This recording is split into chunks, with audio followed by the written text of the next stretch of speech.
Vote मांगे। उनके पास कोई उपलब्धि नहीं है। लोकसभा अध्यक्ष जैसी ताकतवर कुर्सी पे जाने के बाद जो कोटा ने जागते हुए सपने ताने बाने बोली, इंडस्ट्रियाँ आएंगी, इंडस्ट्रियाँ चलेंगी, IIT, एम्स, सेंट्रल यूनिवर्सिटी जैसे संस्थान आएंगे, कोटा तरक्की की नई राह पर जाएगा। कोटा निराश हुआ। जागते हुए सपना देखना वैसे ही टूटा जैसे नींद का सपना टूटता है। नींद टूटी, सपना टूटा। बल्कि बिरला जी ने जो सपने दिखाया कि 2019 का चुनाव ही नहीं लड़ूंगा, हवाई जहाज नहीं उड़ा पाया और बिरला एयरलाइंस ले आऊंगा, 19 भी लड़ रहे हैं और 24 भी लड़ रहे हैं। कोटा के बच्चे कागज के हवाई जहाज उड़ा रहे हैं। और अब तो हालत ये होगी कि जब मैंने कहा बिरला जी हिसाब किताब लाओ और चुनाव लड़ो, 10 साल की नाकामियों पर मोदी जी के नाम का पर्दा मत डालिए। अब इस सवाल को जब जनता करने लगी है तो पुलिस आ गई बीच में। एक IG तो एजेंट की तरह रात को कार्यालय चला के बैठे हुए हैं। रात के 2-2 बजे तक आज कौन गया था, कितने लोग गए थे, सारे कैमरे लाओ, तमाम SHO जिन जिन थानों में मेरा संपर्क है आ जाओ और उनको बुलाओ, संपर्क करो। और OSD भाषण कर रहे हैं, मीटिंगें ले रहे हैं, लोगों को धमका रहे हैं। इलेक्शन कमीशन को बार बार मैंने शिकायत कर दी। इलेक्शन कमीशन मौन क्यों है? कोटा में निष्पक्ष चुनाव के लिए OSD को तत्काल लोकसभा में 10 से 5 की ड्यूटी के लिए पाबंद किया जाए और IG को अविलंब हटाया जाए। IG ओम बिरला के एजेंट के रूप में काम कर रहे हैं। ड्रोन से निगरानी की बात भी मेरे घर पर ड्रोन रात के 1-1, 2-2 बजे उड़ाए जा रहे हैं। अंदर कौन बैठा है, कौन आ रहा है? मैं तो जब से कैंडिडेट घोषित हुआ हूँ, सुबह 8 बजे से लेकर रात के 2 बजे तक हजार आप भी उस दृश्य देखते होंगे, वहां से निकलते करते हजारों लोगों का मेला लगा रहता है। तो आप ड्रोन से निगरानी करो तो क्या मुझे खत्म करना चाहते हो? क्या आप मेरे घर पर क्या बम गिराने की साजिश है क्या आपकी? ड्रोन से निगरानी कर रहे हैं। ऐसे आप भय का वातावरण बना के दुनिया के सबसे बड़े प्रजातंत्र के सबसे बड़ी पंचायत के इस चुनाव में, बसंत पर्व में, लोगों की भावना को डरा धमकाकर बदल नहीं सकते।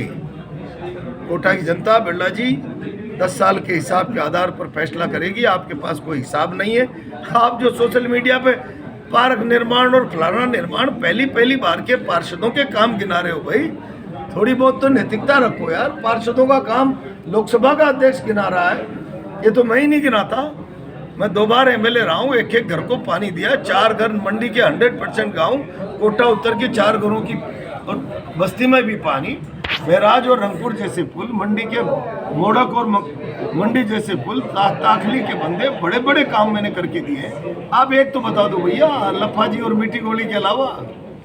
अब मीठी गोली से लोगों के दांत आम गए आड़ोती की जनता के, इसलिए अब वो इस चुनाव में आपके दांत खट्टे करना चाहते। 16 साल की उम्र के बच्चों का भी आपने जिक्र किया है। हाँ ना, आपकी नीति बताइए। आप कोचिंग के बारे में जो एक्ट आया उससे कोटा आशंकित है। बिल सही है तो उस पर बयान दो और बिल गलत है तो उस पर अपनी स्थिति स्पष्ट करते। आपने क्यों पारित करा दिया? आप लोकसभा अध्यक्ष हो और इसीलिए आप केवल कुछ चीजों को पर्दे के पीछे रखकर भय का माहौल बना के एक दीपक शर्मा को जेल में डाल रखा है। कोई पोस्ट शेयर कर दी तो एक दिन एक थाने में 16 बच्चों को बैठा लिया। क्या आपने बिरला जी के विरुद्ध कोई पोस्ट शेयर कैसे कर दी? तो क्या आप डेमोक्रेसी के मुंह को बंद कर दोगे? सेंसरशिप, आज़ादी खत्म कर दोगे लोगों को बोलने की और सोशल मीडिया की? इस गुंडागिर्दी पर लगाम लगना चाहिए। अब ये चुनाव शासन प्रशासन की गुंडागिर्दी के बाद आम आदमी और सरकार के बीच का चुनाव हो गया और जब आम आदमी और सरकारें लड़ती है तो सरकारों को घुटने के बल पर नाक रगड़कर डंडू की तरह रेंगना पड़ता है। ये चुनाव का असर भी यही होने वाला है। इलेक्शन कमीशन को शिकायत की है, कोई कार्रवाई की उम्मीद है आपको? इलेक्शन कमीशन मौन क्यों? अब तक तो राजीव दत्ता यहाँ से विदाई हो जाने चाहिए थे। 2-2 बार 3-3 बार मेल कर दिए। IG के लिए मैं अभी आज ऑब्जर्वर के पास जाके आया हूँ, थे नहीं वहाँ पे सर्किट हाउस में। और वो महापौर महेश जी ने जो मुकदमा दर्ज कराया था जवाहर थाने में, उस मामले में क्या कहना चाहेंगे सर आप? मुझे पता ही नहीं क्या मुकदमा दर्ज कराया। मैं तो सुन रहा हूँ कि वहाँ अच्छे की छत उतारी जा रही है। पुलिस प्रशासन को लेकर इसको क्या कहेंगे सर? एक जो सारा शहर देख रहा है। मंजल जी, बिरला जी की जो सभाएं हुई, बिरला आपका नाम नहीं ले रहे इस चुनाव में, इसको लेकर क्या कहेंगे? पूरे जो सभाएं हो रही है, गाँव जा रहे हैं, वो कटाक्ष कर रहे हैं, लेकिन आपका नाम भी बिरला जी का नाम थोड़ी ले रहा हूँ। मैं तो कह रहा हूँ भाई, पहली बार तो विश्वास पे गाड़ी, दूसरी बार कर्मों की किताब। तो इनके तो 10 साल के कर्म तो जांचो भाई। 10 साल बाद भी आप मोदी का मुखौटा लेकर ही आ रहे हो क्या? इसका मतलब आपके कर्म कुछ है ही नहीं, उपलब्धियां गिनाने को। आपके मैनिफेस्टो और आपके घोषणा पत्र में कैसा समर्थन मिल रहा है आपको? वो तो आप मेरे साथ एक दिन चल लीजिए, बुखार आ जाएगा आपको। आपको कैसा महसूस हो रहा है? भागते भागते दिलावर जी की भगवा पर कैसा बयान नहीं गया? दिलावर जी ने भगवा पर एक बयान दिया था क्या बयान दिया? कि कांग्रेस ना तो अग्नि का मतलब जला हुआ खावे, ना सूर्य किरणें। बिरला जी और मदन जी दिलावर मुझसे सनातन पर और राम के जीवन मूल्य संस्कारों पे बहस करना चाहते हैं क्या? मुझसे बड़े हिंदू और मुझसे बड़े सनातनी है क्या?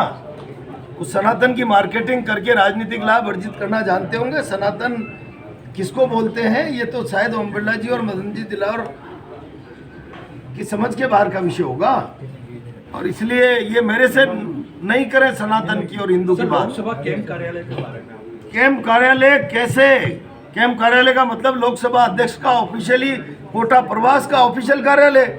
आप बीजेपी कार्यालय बनाकर काम कर रहे हो, घोषणा करो, या तो कैंप कार्यालय का नोटिफिकेशन हुआ है तो उसको वापस लो, और उस कार्यालय को आप बीजेपी कार्यालय कैसे बना सकते हैं? और आज भी उसमें 40, 50 मास्टर और पुलिस वाले और सारे लोग काम कर रहे हैं, 2 आरपीएस, एक आरएस अफसर। तो भैया इलेक्शन कमीशन की आंखें खुलवाओ, तो किसके दबाव में है जो इस तरीके की खुलेआम वायलेशन को भी नज़रअंदाज कर रहे हैं। और ओल्ड पेंशन स्कीम के बारे में, रेलवे और सबके निजीकरण के बारे में बिरला जी बताएं। 2700 की एमएसपी की घोषणा करके 2400 में गेहूं खरीद रहे हैं, इस पर भी बताएं बिरला जी क्या है। इसका जवाब देने के लिए किसान तैयार है।